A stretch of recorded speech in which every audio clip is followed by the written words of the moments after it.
Radio Arc-en-Ciel et Iris vous donnent le sourire. Engagé, courageux et impétueux, Leroy Jenkins n'a qu'à bien se tenir. Avec Victor, il n'y a rien à voir. L'autre jour, j'ai reçu un petit papier dans ma boîte aux lettres. C'était Dieu qui m'envoyait une lettre et du coup, je me suis quand même posé quelques questions. Non, c'est vrai, je déconne pas du tout. Pierre en est témoin. Je vérifie souvent, même trop souvent, le contenu de ma boîte aux lettres. Alors, je devais absolument tomber dessus. C'était il y a quelques mois déjà, je rentre innocemment de cours, j'ouvre innocemment ma boîte aux lettres et je tombe innocemment sur un petit prospectus déposé innocemment par nos grands amis, les témoins de Jéhovah. Le prospectus en lui-même nous pose une simple question à choix multiples. Alors, l'étudiant en droit que je suis étant bien habitué au QCM, je me suis évidemment prêté à l'exercice. Alors, ça allait comme ça. Où trouver les réponses aux grandes questions de la vie ? Question intéressante s'il en est. Donc, à votre avis, on peut les trouver dans 1. La science, 2. La philosophie, 3. La Bible. Bon, déjà, j'étais plutôt content qu'ils me laissent le choix. Faut dire qu'ils n'ont pas vraiment la réputation d'être très conciliants sur ces questions-là, et pourtant, les voilà qui me laissent le choix. Un choix important, grave, qui allait sûrement déterminer toute la suite de mon existence, celui de croire. Mais de croire en quoi donc ? La science ? La philosophie ? La Bible ? Eh bien, c'est un petit peu tout ça à la fois. On pourrait croire que croire, c'est déjà croire en quelque chose. Mais est-ce croire en une seule chose ? Bien sûr, je tourne autour du pot depuis tout à l'heure. La question qu'on se pose aujourd'hui est celle de la religion, celle de croire en un idéal, en une réalité, en un Dieu, en quelque chose qui nous dépasse. Mais ne croyez-vous pas que croire, en réalité, c'est déjà l'essence de toute chose ? Plus encore que Dieu, c'est la croyance qui nous fait vivre.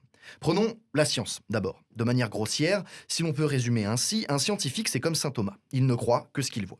C'est après de nombreuses expériences, des observations, beaucoup de remises en question, après un long et rigoureux procédé empirique, que le scientifique va commencer à croire. Il a d'abord cru en son idée, en sa théorie, puis à ses résultats.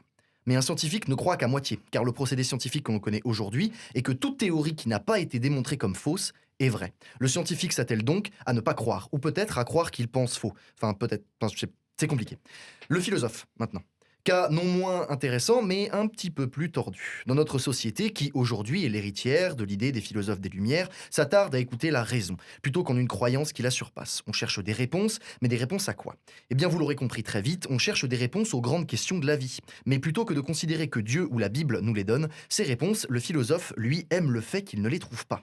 Une bonne question rend la réponse difficile, et c'est en cela que le philosophe croit au fait qu'il existe tant de réponses à tant de questions. La Bible, maintenant. C'est là que ça se corse, car mon petit prospectus était accompagné d'un petit mot écrit à la main qui disait « Madame, Monsieur, pourquoi sommes-nous sur Terre ?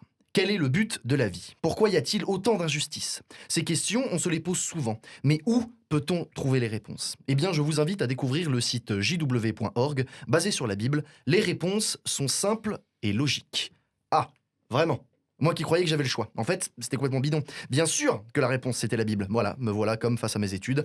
Un raté encore. Mais pourtant, je n'ai pas voulu croire à ce que ce mot disait. Pourquoi la Bible nous donnerait des réponses plus simples ou plus logiques que la science ou la philosophie ? Je n'ai pas de réponse parce qu'en réalité, j'y connais rien. Mon éducation n'est pas religieuse, je n'ai lu que quelques passages de la Bible, au même titre que des passages d'autres textes sacrés, et pour le coup, je vais me taire, parce que c'est trop facile de ne pas croire en ce qu'on ne connaît pas. Vous l'aurez compris, je suis athée. Je ne crois pas en Dieu ou en quelque autre force suprême, mais pourtant je comprends que d'autres y croient. Mais ça ne veut pas dire que je ne crois pas. En conclusion, je ne me ferai pas l'apôtre de l'athéisme, mais je dirais simplement que celui qui ne croit pas croit en fait déjà en quelque chose, le fait qu'il ne croit pas. Engagé, courageux et impétueux, Leroy Jenkins n'a qu'à bien se tenir. Avec Victor, il n'y a rien à voir.